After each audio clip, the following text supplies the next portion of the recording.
जगातले सगळे संप्रदाय, सगळे पंथ, सगळ्या जाती गुंडाळण्या इतका सुडा त्यांच्याकडे, ते बांधण्यासारखं गाठोडे जे आहे ते त्यांच्याकडे वस्त्र आहे.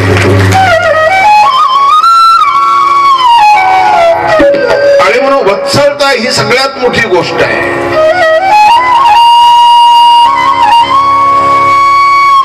जेव्हा पुरुष त्या भूमिकेमध्ये असतो ना, तो त्यावेळेला आई असतो.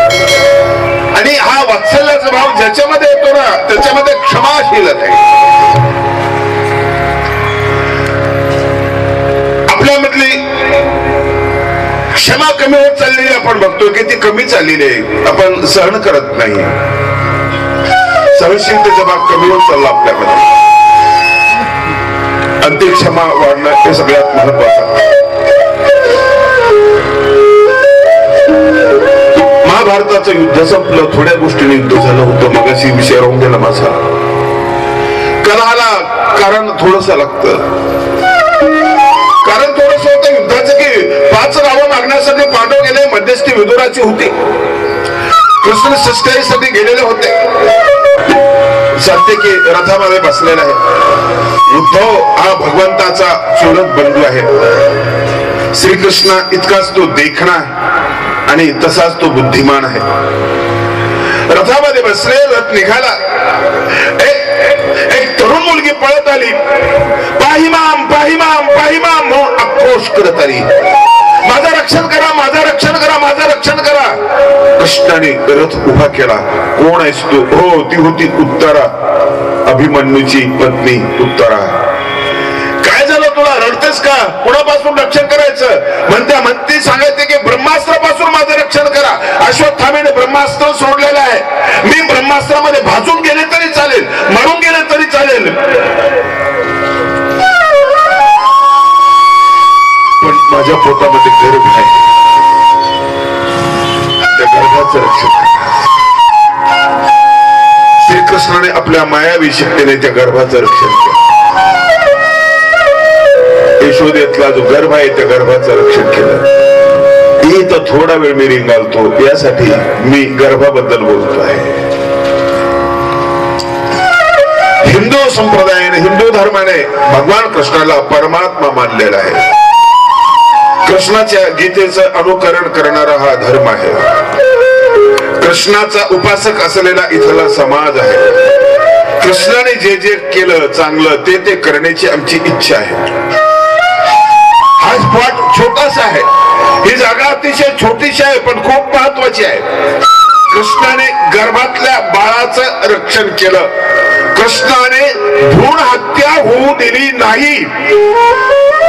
भ्रूण हत्येपासून कृष्णाने रक्षण केलं. भ्रूण हत्या करण्यासाठी अश्वत्थाम्याचं ब्रह्मास्त्र आलेलं होतं, सर्वश्रेष्ठ अस्त्र. त्याच्यापासून श्रीकृष्णाने त्या बालकाला वाचवलं. तुम्ही कृष्णाचे उपासक. गर्भ परीक्षा तुम्ही करून घेतला. दवाखान्यातल्या डॉक्टर सांगतो तुम्हाला मुलगा का मुलगी, तुम्हाला मुलगी नको असते. ती असे केलं त्याने, फक्त वस्त्रहरण केलं. तुम्ही प्राणहरण करता. बाळाचं प्राणहरण तुम्ही करत. दुःशासनाची तुलना करून बघा की कोण वाईट आहे.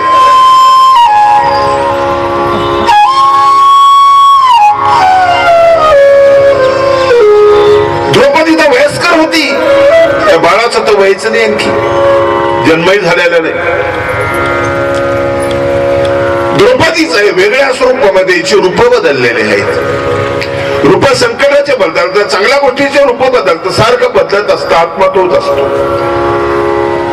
आणि म्हणून ही द्रौपदी इथं गर्भामध्ये आहे. हिचं वस्त्रहरण तुम्ही करताय. आणि दुःशासन तोडही इथे 5000 वर्षापूर्वीचा मम्मी दुःशासनाची भूमिका पार पाडते, पप्पा दुःशासनाची भूमिका. या द्रौपदीला कळत नाही पण तिचा एक मूक आवाज आहे. ती कृष्णाचा दावा करते, ही तुमच्याशी संवाद साधते. मम्मी मला जन्म होऊ देणार नाहीस का?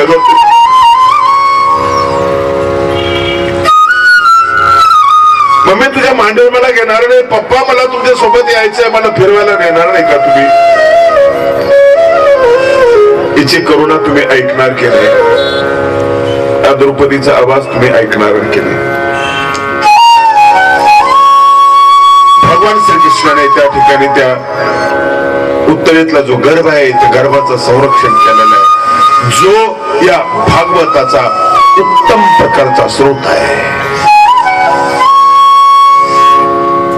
त्याला वाचवणारा हा त्या ग्रंथातला नायक आहे, त्या ग्रंथातला नायक आहे त्याला वाचवणारा.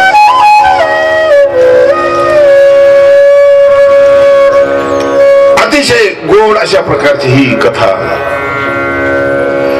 हे कथा आम्हाला ऐकायची यासाठी की कथेतून आम्हाला काय घ्यायचं नसेल तर मग ऐकता कशाला. जी घरामध्ये वस्तू ना काही तुम्ही विकताय ना भंगार म्हणून विकताय, पण ह्या कथा भंगार नित्य ऋतक अशा प्रकारचं भाग तसा असतं तर कधीच बंद पडलं असतं. तसं नाही, 5,000 वर्षानंतरही ते टिकलं.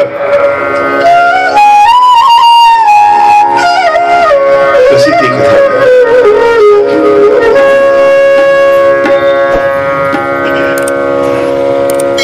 आणि म्हणून कृष्ण चरित्र अवीट असलेलं हे कृष्ण चरित्र आहे.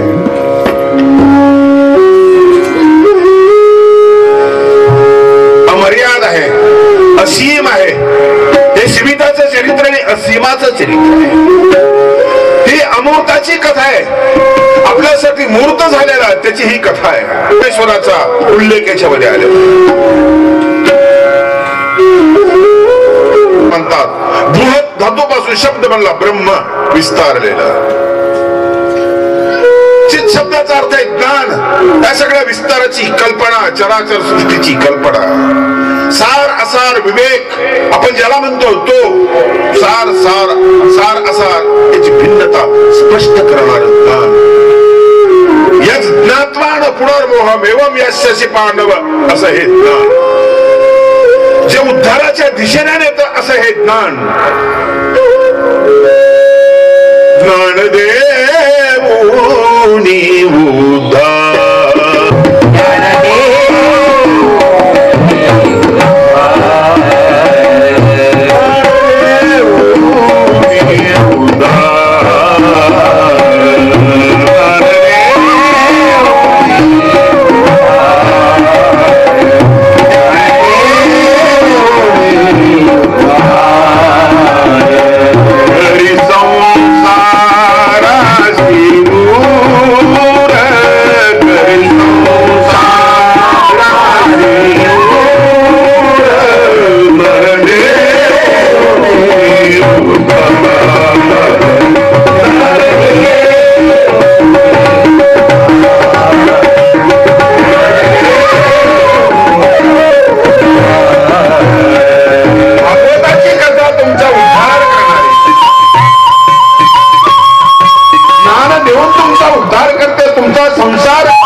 याच्यामध्ये शास्त्र आहे.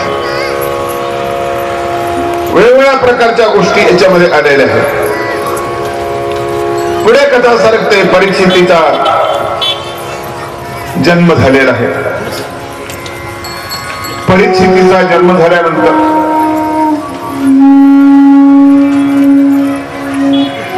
पांडवांचा कालावधी संपत आलेला आहे. भगवंतांनी पांडवांना हिमालयात जाण्याचा सल्ला दिला. पांडव कसे आज्ञाधारी आहेत असे तक्रारीने केले. कृष्णा करतोच काय तुझ्या नव्हतं मारत माणसं मारायला लावली. माणसं इच्छा नव्हती हस्तिनापुराची, आमची इच्छा होती. त्रैलोक्याची इच्छा नव्हती, भीक मागायची इच्छा होती. हस्तिनापूर घ्यायला लावलं. आता परत सोडायला होतं नाही विचार. हिमालयात गेले. एकटे युधिष्ठिर हस्तिनापुरामध्ये होते. परीक्षित मोठा झालेला होता. परीक्षिताला राज्य द्यायचं. राज्याभिषेक केला परीक्षित. ब्रह्मस्त्र ब्रह्मास्त्राच्या तडाख्यातून वाचलेल्या गर्भामध्ये त्याचं संरक्षण केलं भगवान कृष्णाने. त्याचा राज्याभिषेक झाला, सम्राट झाला, पराक्रमी झाला. युधिष्ठिराने 3 यज्ञ केलेले होते. पुढची जबाबदारी याच्यावर सोपवली. 7 दिवस फक्त कलियुग सगळं स्वाधीन केलं परीक्षितीच्या. परीक्षिती कारभार सांभाळू लागला. हस्तिनापूरचा नरेश झाला.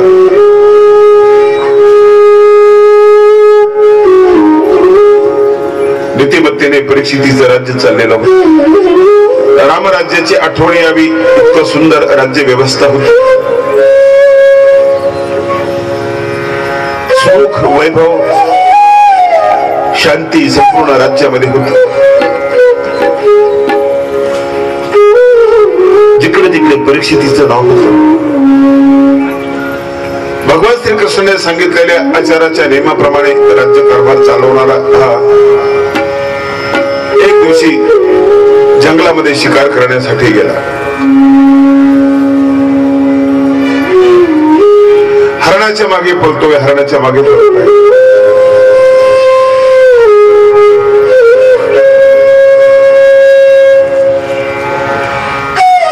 त्याला एक दृश्य असं विलक्षण दिसलं. एक शूद्र राजाचा वेश धारण केलेला आणि तो गाईला आणि बैलाला मारतो असं दृश्य त्याला दिसलं. बैल लंगडा आहे, गाय दिनवाणी आहे, त्यांना मारताना तो दिसला. त्याला मारण्यासाठी तलवार उपसली परीक्षितीने आणि त्याला मारणार तेवढ्याच त्याने हात जोडले. क्षमा कर, क्षमा कर, मी कली आहे,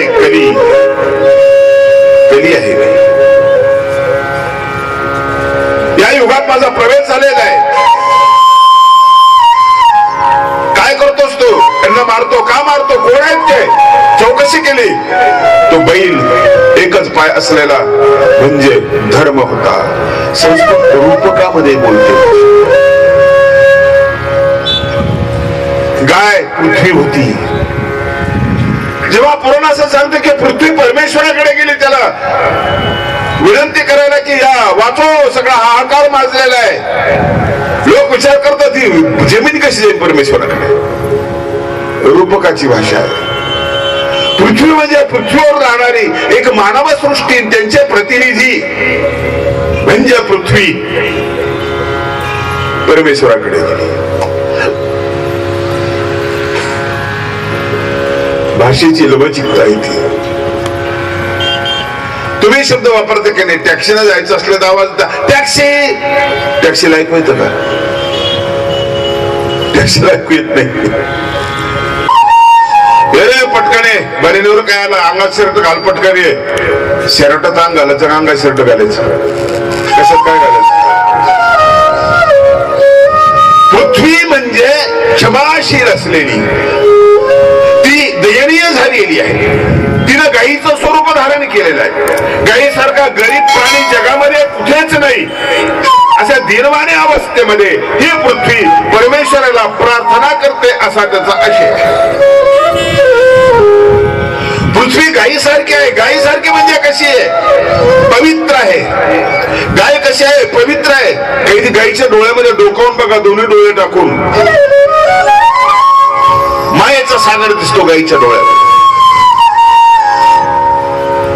मांजराच्या डोळ्यामध्ये भीती वाटते, माणसाच्या डोळ्यामध्ये उचकेपणा आहे. गायीचे डोळे कसे शांत आहे. बघितलं नसेल बघा, एक डोळा तिचा असा बघा, दोन्ही डोळे त्यात टकारे बघा, अथांग माईचा सागर.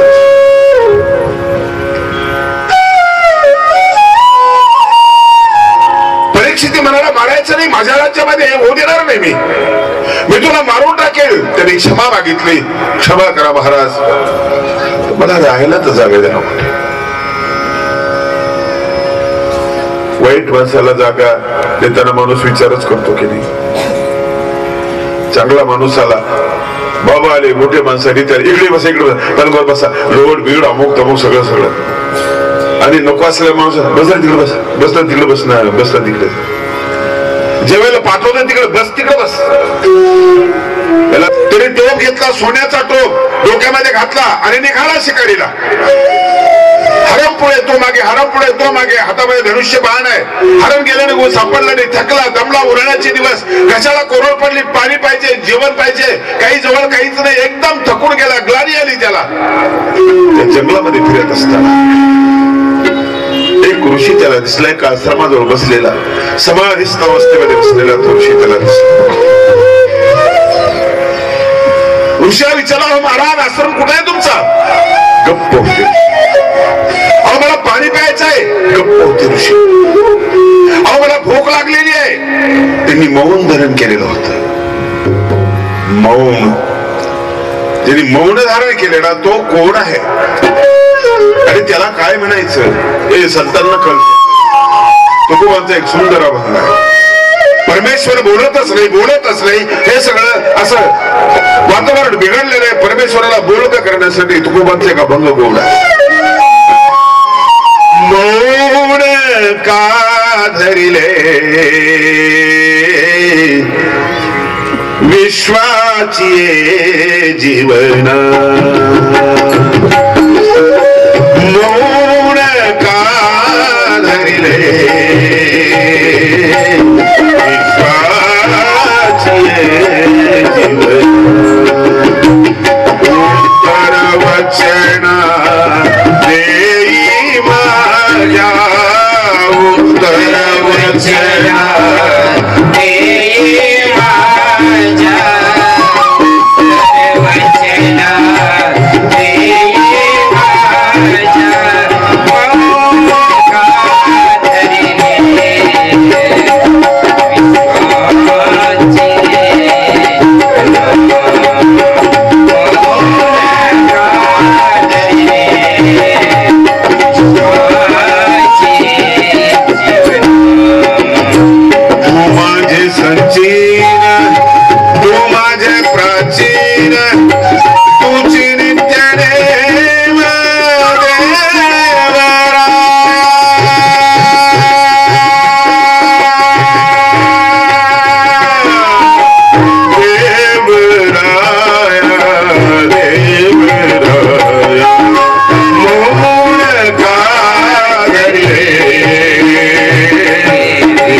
परीक्षितीच्या लक्षात नाही. बॉम्ब स्फोटवतो, क्षणभरात घटना घडते. पिस्तूलचा घोडा ओढला जातो, क्षणभरात माणसाची हत्या होते. क्षणभरात काय होत? जीवक्षणा माझी ते कापजवी जे आपण याची जन्माचा शस्त्री विस्तरून सरे. क्षणात घटना वाईट घडते, क्षणात घटना चांगली घडते, क्षणात तुमचं कल्याण होतं, क्षणात वाईट घटना घडते. परीक्षितीने आजूबाजूला बघितलं, एक साप मेलेला होता.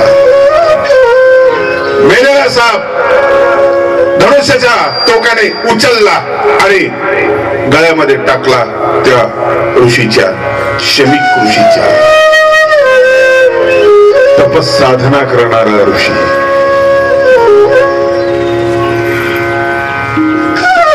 माणसाचं कल्याण ज्या तपसाधनेत आहे, आत्मकल्याण ज्या तपसाधनेत आहे,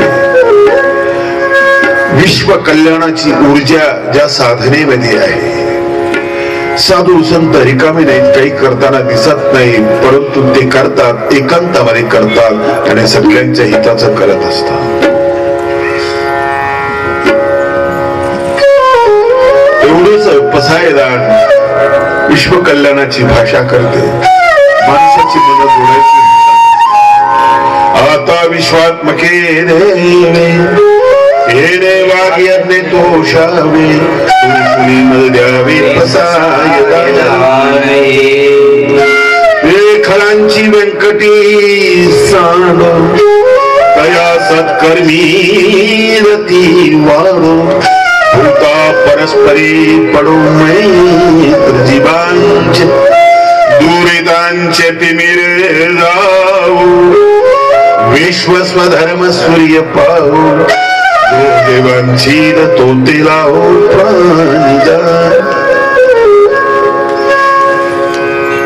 एवढं सोपं आहे. सगळ्यांचं होऊन जात. क्षणभरात काय झालं होतं, तुमच्याकडूनही असं होतं, चांगल्या माणसाकडून हे चूक होते क्षणभरात. दूरदर्शनला बघतो ना, क्षणभरात एखाद्या नेत्याकडून काही चूक होते क्षणभरात, आणि ते वाक्य परत परत हे मीडियावाले परत परत आपल्याला दाखवतात. क्षणभरात झालेली चूक असते. क्षणभरात ऋषीच्या गळ्यामध्ये मेलेला साप टाकला, निघून गेले परिस्थिती तिथून. निघून गेल्यानंतर त्यांचा मुलगा आला शृंगी नावाचा, तपस्वी, तेजस्वी, ओजस्वी असलेला शृंगी त्या ठिकाणी आला. आणि आल्यानंतर त्याने ते बघितलं की माझ्या वडिलांच्या गळ्यामध्ये कोण असेल तर कोण असेल, जो कोणी असेल त्याला 7 दिवसामध्ये सर्प दंश होऊन तो खलास होऊन जाईल, भरून जाईल. तो दिला शाप. समाधीतून जागे झाले. लक्षात आलं की आपल्या मुलाने शाप तुला भरलं बेटा. क्षणभराची चूक त्याच्याकडून झाली. अरे तो राजा चांगला आहे, तू शाप दिलास. दिला गेलेला बन वापस येत नाही, निघालेला शब्द परत नाहीये. शाप दिला आणलेला होता,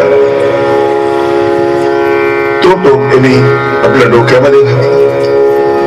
अगोदर दिलेलं जे आश्वासन आहे कलीला, त्याला राहण्यासाठी जी 5वी जागा दिली, त्यांनी तिथे निवास केला होता. असा विचित्र पुरुष टोपामध्ये बसला म्हणजे तुमच्या डोक्यावर बसला. कुणालाही डोक्यावर घेऊन ये म्हणतात, तिचं कारण असं आहे, बैठ्याला डोक्यावर घेतल्यानंतर काय परिणाम होत असतो.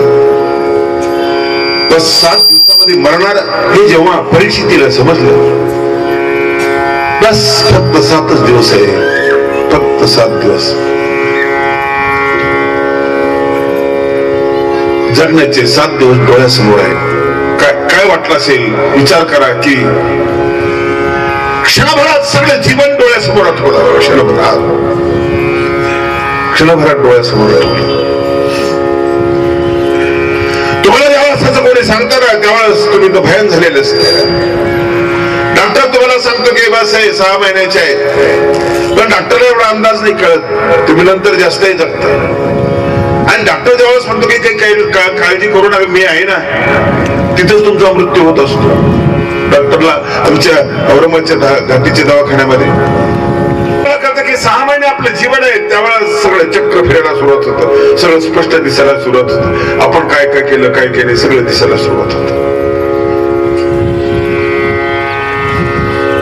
परिस्थितीच्या डोळ्यासमोर हे सगळं दृश्य दिसलं. कधी चुकले झाली क्षणभराची चूक. क्षणभराच्या चुकीचं हे एवढं मोठं प्रायश्चित,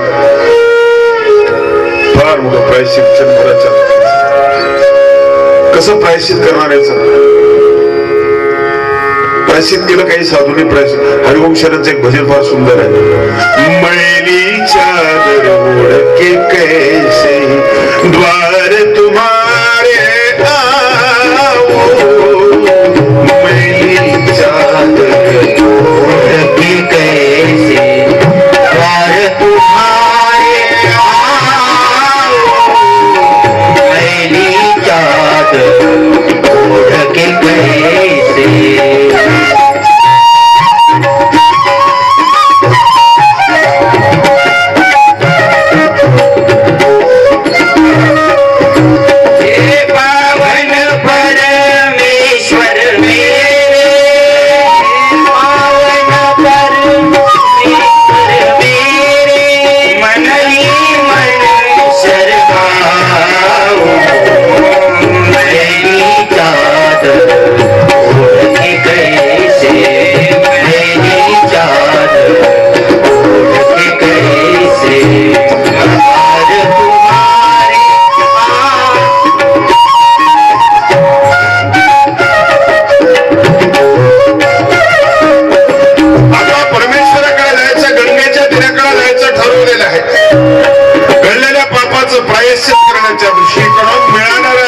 शिक्षणात सामोरा जाण्याच्या दृष्टीने राहतो, पण मनात त्याच्या पश्चाताप झालेला आहे.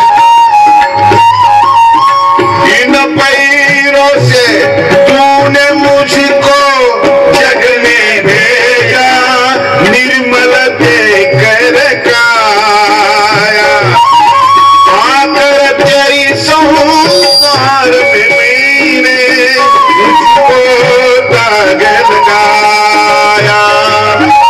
जन्म जन्म की मैंने चादर अब क्या दाग चुराऊं, मैंने चादर ओढ़ के कैसे द्वार तुम्हारे आऊं.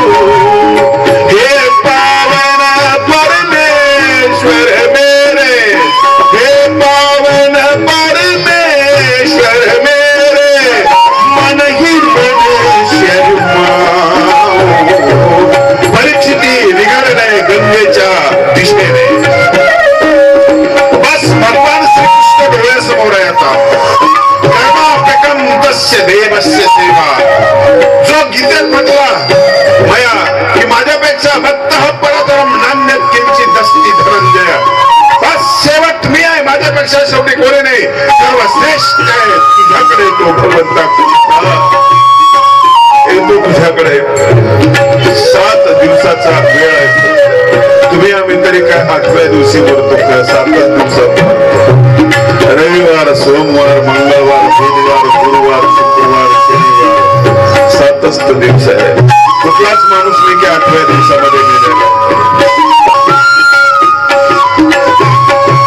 पश्चातापाचा भाव त्याच्या चेहऱ्यावर प्रकट झाला, डोळ्यातून अश्रू येत आहेत त्याच्या.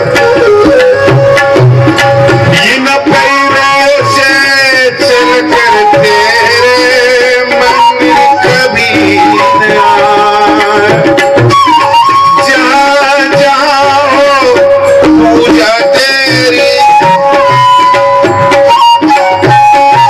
कभी न शीश झुकाया. हे ईश्वर मैं हार के आया, अब क्या हार तेरा. मेरी चादर उड़ गई से, मेरी चादर उड़ गई से. हे पावन परमेश्वर मेरे, मन ही मन शर्माओ. मेरी चादर उड़ गई से, मेरी चादर उड़ गई से.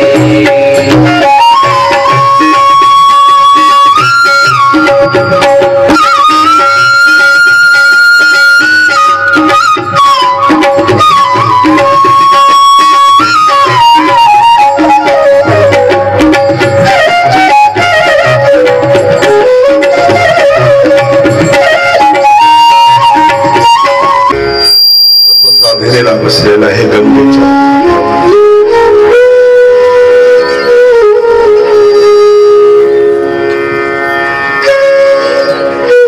शुक महर्षी त्या ठिकाणी आले. 16 वर्षाचं वय, फक्त 16 वर्ष. अंगावर वस्त्र नाही, फक्त लंगोटी धारण केलेली. हजारो सूर्याची प्रभा शरीरातून प्रकट होते. तेजपुंज तेजस्वी असलेला हा तरुण व्यासभक्त, ज्याची पूजा करायची राजसूय यत्नामध्ये सल्ला दिला होता महर्षी व्यासांनी धर्मराजांना. कुणाची पूजा करावी एवढा मोठा यत्न, हजारो ऋषी 88,000. सिंहासन सोन्याचं बनवलं, वाच समारोप करायचा आणि एका चांगल्या माणसाची पूजा करायची, वयोवृद्ध, तपोवृद्ध आणि ज्ञानवृद्ध. कोण आहे? महर्षी व्यास. सगळ्यांच्या दृष्टीने व्यास तर श्रेष्ठ होते. व्यासांकडे गेले, व्यासांना हात जोडले, म्हणाले चला आपण आसनावर विराजमान व्हा, आम्हाला पूजा करायची आहे. व्यास सहज म्हणाले माझी कशाला करता, त्या मुलाची करा, तो प्रवेशद्वाराच्या मंडपाजवळ ठेवतोय त्याची पूजा करा. किती तृप्त 5000 वर्षापूर्वीचा म्हातारा माणूस. म्हातारपण कसं असावं, महर्षी व्यासासारखं असावं. त्या म्हातारपणी पलंगावर बसल्या बसल्या मुंडी हालत असते. येणाऱ्या पाहुण्याला सांगते, मला पापडच दिलं नाही, मला कुरडई दिली नाही, घरचे माझं ऐकतच नाही, मला चहाच देत नाही. तृप्त जीवन पाहिजे. कुठल्याही वयामध्ये तुम्हाला तृप्त होता येत. वयाचं बंधन नाही. म्हणे त्या मुलाची करा. मुलगा म्हणून नाही, मुलगा म्हणून संकेत नाही केला, मुलगा म्हणून आपण आता वारसदार निर्माण करतो, मुलगा म्हणून नाही. एक तेजस्वी बाळ, एक ब्रह्मचारी, एक ज्ञानी. पूजा ज्ञानाची करायची असते.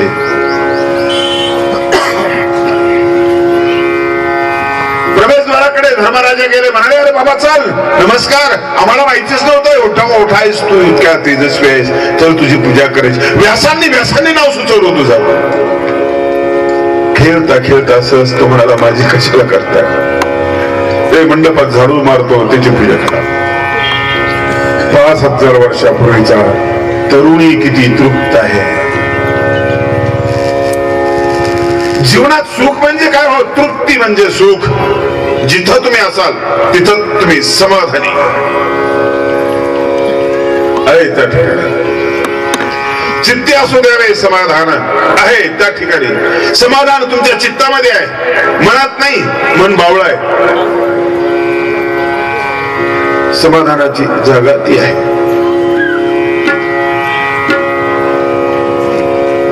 समाधान तर तसं कोणालाच भेटत नाही भेटत. अहंकाराला समाधान नाही भेटत.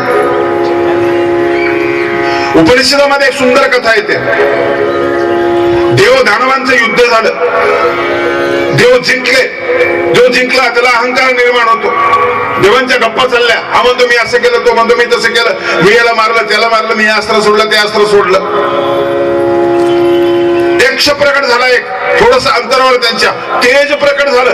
तेज दिसलं. इंद्र म्हणाला, तेज कसला नाही, आपण तर सगळे इथंच. हा तिसरा देव कोण आहे आणखी, कसला तेज आहे. वायूला पाठवलं, वाऱ्याला जा रे.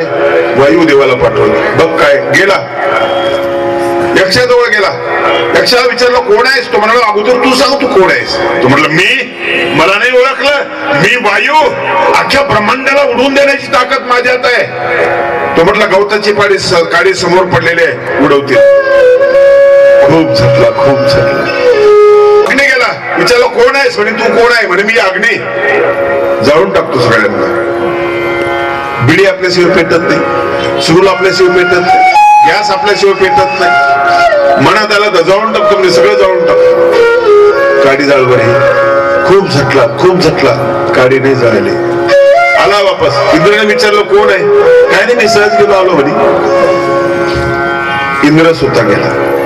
एक स्त्री प्रकटली त्या ठिकाणी, एक देवी प्रकट झाली आणि देवीने त्यांना सांगितलं, खुलचट कुठले, तुम्ही काही जिंकला नाही, तुम्ही नाही जिंकले. अनंत ब्रह्मांड नायक इथं प्रकट झाला होता, तो निघून गेला. तुमच्या लक्षात नाही आलं, तो शक्ती संपन्न असलेला, तुम्ही सगळे त्याच्या शक्य आहात.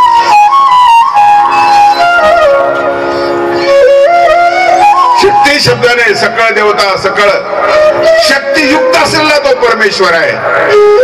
सगळ्या शक्ती त्याच्या दासी आहेत. तुम्ही ते काम करताय, तुम्हाला माहिती नाही आपल्यापेक्षा मोठा कोण आहे, तुम्हाला नाही कल्पना त्याची.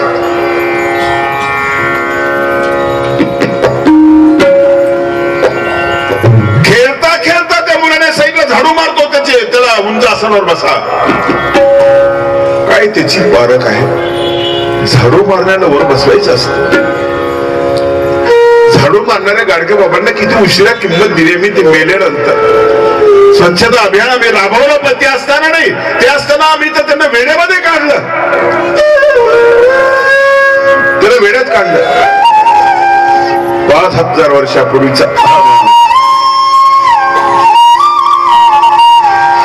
झाडूची ताकद ओळखतो. झाडू ज्याच्या हातात आहे त्या मनगटाची ताकद ओळखतो. कोणाचा झाडू मारणारा, भगवान कृष्ण. हातामध्ये झाडू पाणी पिंड झाडतोय. कृष्ण अखंड पुरुष आहे. याचं कारण आहे की जमिनीवर कृष्णाचे पावले आभाळाला तो भिडलेला आहे, अखंड आहे. आम्ही वर गेलो की आम्ही तरंगतो, खाली जमिनीवर आम्ही राहत नाही, आम्ही तरंगतो. कृष्ण अखंड. कृष्ण असा नाही आणखी आम्हाला ते जमलेलं नाहीये. कुठल्या कार्यक्रमात भंगत बसलेले असते, आम्ही फक्त सल्ले देत असतो. कृष्ण आमच्यात नसतो. कृष्ण वाढतो, कृष्ण पत्रवाळ्या टाकतो, कृष्ण उचलतो, आम्ही फक्त सल्ले दिसतो. कुठल्याही कार्यक्रमात दोनच माणसं आम्हाला दिसतात, दोन वर्गातले. सांग कामे अर्धे असतात, अर्धे काम सांगे असतात. अर्धे फक्त काम सांगणारे असतात आणि अर्धे फक्त सांग कामे असतात. त्यांना सांगितल्याशिवाय कळत नाही. कृष्ण आमच्या जीवनात नसतो. कृष्ण कुठे आमच्या जीवनामध्ये? आमच्या हातामध्ये एकच असते, एक तर सत्ता असते आमच्या हातामध्ये, नाही तर नोकरी असते आमच्या हातामध्ये. दोन गोष्टी आमच्या हातात नाही राहत. कृष्णाने सांगितलं चातुर्वर्ण्य, ब्राह्मण, क्षत्रिय, वैश्य, शूद्र, सगळं सगळं कृष्ण आहे. गीतेचं निरूपण करताना कृष्ण ब्राह्मण आहे, हातात सुदर्शन घेतो, कृष्ण क्षत्रिय आहे. जेव्हा व्यवसाय करतो कृष्ण श्रीमंतकपणे आणतो, त्यावेळेस तो वैश्य आहे. आणि कृष्ण हातामध्ये झाडू घेतो, त्यावेळेस तो शूद्र आहे. कृष्ण कोण आहे? कृष्ण सगळंच आहे, अखंड आहे, समग्रता आहे कृष्णाच्या जीवनात. कृष्ण त्वदीय पद पंकज पंजरंते अद्यव मे विशतु मानस राजहंस प्राण प्रयाण समय कपवात पित्तैर कंठावरोध विधौ स्मरणम असते. कृष्णाची प्रार्थना करतो. मरण डोळ्यासमोर शिवपुरी आल्याने बसले आणि भागवताच्या निरूपणाला सुरुवात झाली. हा ग्रंथ जगण्याची एक शक्ती देणारा ग्रंथ आहे. जगावं कसं भागवत शिकवतं, मरावं कसं गीता शिकवते. मरावं कसं हेही भागवत शिकवतं. मृत्यू 7 दिवस डोळ्यासमोर आहे, 7 दिवसात जगायचं आपल्याला, मरण्याची तयारी करायची. चेहरा बघून ओळखणारा इतका तो बुद्धिमान आहे. 2 प्रश्न परीक्षितने त्या ठिकाणी उपस्थित. शुक्राचार्यांसमोर 2 प्रश्न उपस्थित केले. एक प्रश्न की मरण डोळ्यासमोर असताना कसं जगावं, हा प्रश्न. हा तो मरायचंच आणि म्हणून तर 10 पिढ्याचा आपण विचार करतो. तुमच्या 80 वर्षामध्ये जेव्हा कुठलं काम करायला सुरुवात करतात, त्यावेळेस तुम्ही खूप पुढचं काम करत असता. मरण डोळ्यासमोर. दुसरा प्रश्न आहे जीवन जगत असताना काय करावं. 2 प्रश्न महत्वाचे यासाठी आहेत. जीवनामध्ये विवेक असायला पाहिजे आणि मरण मंगळ व्हायला पाहिजे. मरण मंगळ व्हायला पाहिजे. मरणात दुःख नको.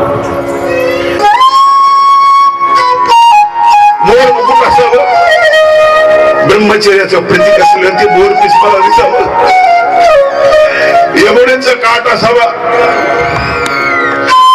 गोपगड्यांची संगत असावी. मरण मंगल करायचं असेल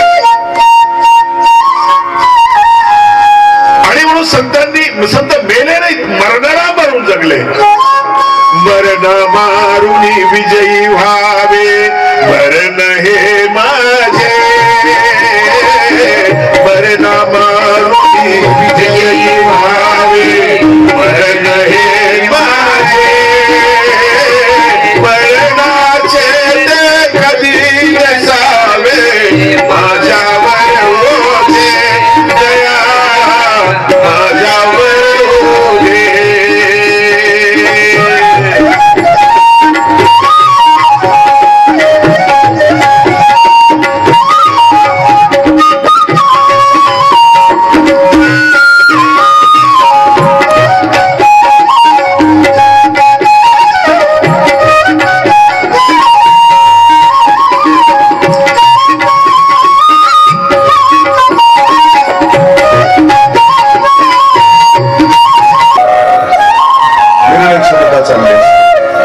संकटामध्ये संभाजी राजांना विचारलं की तुझी शेंडी दे नाही तर मुंडी दे, सांग दोन्हीतून काय देतो. राजे म्हणाले शेंडी नाही देणार, मुंडी द्यायला तयार आहे. महाराजांच्या अंगावरची साल काढलेले, डोळे काढलेले आहेत, अवयव छाटले, विद्रुप करून टाकले, रक्त बंबाळ शिरीष झालेला. महाराजांच्या सोबत असलेला रक्त अंगावर तिच्या नाही, रक्त नाही, तो शेंदूर आहे. कारण माझा बजरंगबली आहे. कविता तोडली, कवितेचे लिखाण भारत आहे. भारतीय संस्कृती मरण सोयीचं करणारी संस्कृती आहे. कालच मी तुम्हाला सांगितलं की संस्कृती म्हणजे इतिहास नाही, संस्कृती म्हणजे एक दृष्टी आहे.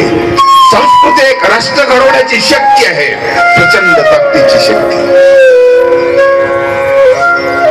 अरे आमचं अयोध्या राज्य होतं, आज आम्हाला रामराज्य पाहिजे. कारण तिथं दुःख कुठल्या प्रकारचं नाही, लबाडी नाही, भ्रष्टाचार नाही, काही नाही. आम्हाला गोकुळ आवडतं, गाव गोकुळासारखं. गोकुळासारखं कसं? गोकुळात कसं संकटच होतं. कृष्ण गोकुळात आला आणि संकट सुरू झाली. तुम्हाला संकट पाहिजे का? नाही, संकटाला तोंड देण्याची जी हिंमत आहे ती गोकुळ मध्ये होती. गोकुळ म्हणजे हिंमत. पाळण्यामध्ये असलेल्या कृष्णाने मोठमोठ्या राक्षस खलास केले. ही राष्ट्रीय शक्ती गोकुळात होती. एक व्यक्तिगत चारित्र्य असतं, एक गावाचं एक राष्ट्रीय चारित्र्य असतं. अयोध्या म्हणजे हे राष्ट्रीय चारित्र्य आहे, राष्ट्रीय चारित्र्य. एक भारतीय माणूस जपान मध्ये गेलेला असतो. रात्रीची वेळ आहे, 1 वाजलेला रात्रीचा. 1 वाजता टॅक्सीने जायचं असतं. टॅक्सी बघत असतो, टॅक्सी आली तेवढ्यामध्ये हात दिला. टॅक्सी थांबली, दरवाजा उघडला, गाडीमध्ये बसल्यानंतर सूचना केली मला अमुक ठिकाणी. टॅक्सी सुरू झाली, पण लक्षात आलं की टॅक्सी चालवणारी तो मुलगी आहे, 18-20 वर्षाची सुंदर मुलगी. भारतीय माणसाने विचार केला की रात्री 1 वाजेला जपान मध्ये या शहर मध्ये एकटी मुलगी गाडी चालवते आणि नाही राहलं त्याला. कारण दिवसा घटना ज्या घडतात भारतामध्ये ते तिच्या लक्षात आहे. चालत्या बसमध्ये झालेली घटना त्याला माहिती आहे. आणि त्याने प्रश्न केला, म्हटलं मॅडम तुम्ही एकट्या आणि रात्रीच्या वेळेला अपरिचित माणसाला तुम्ही घेऊन प्रवास करताय, तुम्हाला भीती नाही वाटत? स्मित केलं, हसली, मागे वळून बघितलं. हसतो कधी माणूस? बिनधास्त असेल, बिनधास्त नाही. हसून त्याने मागे बघितलं आणि म्हणाले माझ्या अंगाला त्या भावनेने बोटाने टच करण्याचा प्रयत्न करा. माझं जपान तुम्हाला 1 तासात जिवंत ठेवणार नाही. झोपलेल्या आपल्या देशाबद्दल एवढा मोठा आत्मविश्वास ज्या मुलीला आहे, त्या देशाला, त्या राष्ट्राला राष्ट्रीय चारित्र्य आहे. आमच्याकडे नव्हतं, होतं आमच्याकडे. द्रौपदीच्या कपड्याला हात लावणाऱ्या दुःशासनाला शासन दिलं श्रीकृष्णाने. कृष्णाची निर्णय क्षमता कशा प्रकारची, शासन दिलं, त्याला खलास केला. तिथं संपलं आमचं राष्ट्र नाही. छत्रपती शिवाजी महाराजांच्या काळामध्ये राष्ट्रीय चारित्र्य जिवंत होतं. रांजणगावच्या पाटलाने एका मुलीवर बलात्कार केला, त्याचे दोन्ही हात छाटून टाकले शिवाजी महाराजांनी. तुमचं राष्ट्रीय चारित्र्य जिवंत होतं. इतर देशामध्ये आता दिसतं, पण भारत पहिल्यापासून आदर्श देश आहे. हे आदर्श तत्व हे रासायन आमच्या ग्रंथामध्ये आहे. म्हणून भारत, महाभारत आणि रामायण, काल मी सांगितलं, हे मूढद्रव्य आहे. आमचा आरसा आहे, आमचं प्रतिबिंब आहे, आमचा आदर्श आहे, आमचा आदर्श आहे. खचलेल्या मुलांना शिकवण्यासाठी, यांच्यामध्ये हिंमत देण्यासाठी, मरणाऱ्या खचून निराश मरणाऱ्या शेतकऱ्यांना दिलासा देण्यासाठी पुन्हा ती गीता पाहिजे, उत्तिष्ठ पुन्हा ते पाहिजे. जागृत, प्राप्यवान, निबोधत. खचू नकोस, नको खचू. तुझ्यात ताकद आहे, मध्ये दडलेली ताकद आहे तुझ्यामध्ये, क्षमता आहे तुझ्यामध्ये. तू म्हणजे एक स्वतंत्र राष्ट्र आहेस, स्वतंत्र क्षमतेचा, योग्यतेचा पुरुष आहे.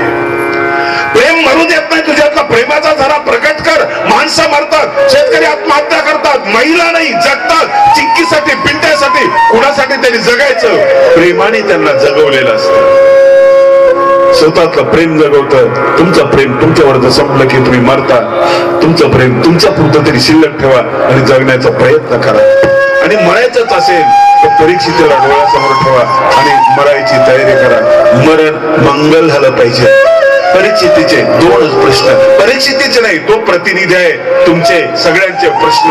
तो त्या प्रसंगामध्ये 7 दिवसाच्या कालावधीमध्ये तो प्रश्न विचारतो. किती घाबरले असते तुम्ही? 7 दिवसानंतर मरणे म्हटल्यानंतर कशी अवस्था झाली असते? चहा गोड नसता लागला, जेवण गोड नसतं लागलं, टीव्ही नसता बघितला, कुठली सिरियल बघितली नसती, 7 दिवसात मरायचंय, काय करू काय नाही, काही सूचना नसतं तुम्हाला. हे सगळं सुचण्यासाठी काय असावं लागेल तुमच्यामध्ये योग्यता, तुमच्यामध्ये सामर्थ्य, तुमच्यामध्ये धैर्य, तुमच्यामध्ये सहिष्णुता, तुमच्यामध्ये निर्भयता, ह्या गोष्टी असाव्या लागतात. कृष्णाने 16व्या अध्यायामध्ये अभयम सत्व संशुद्धी ज्ञान योग व्यवस्थिती दानम नमस्य यज्ञस्य स्वाध्याय स्तपारः अहिंसा सत्यम क्रोधस्त्याग शांतिरपैश्वरम दयाभूतो शुलोलुब्ध्वं मार्गं ह्रीरचापण तेज क्षमा धृति शौच्य मद्रोहो नातिमानिता भवन्ति संपदं दैवेमभिजात.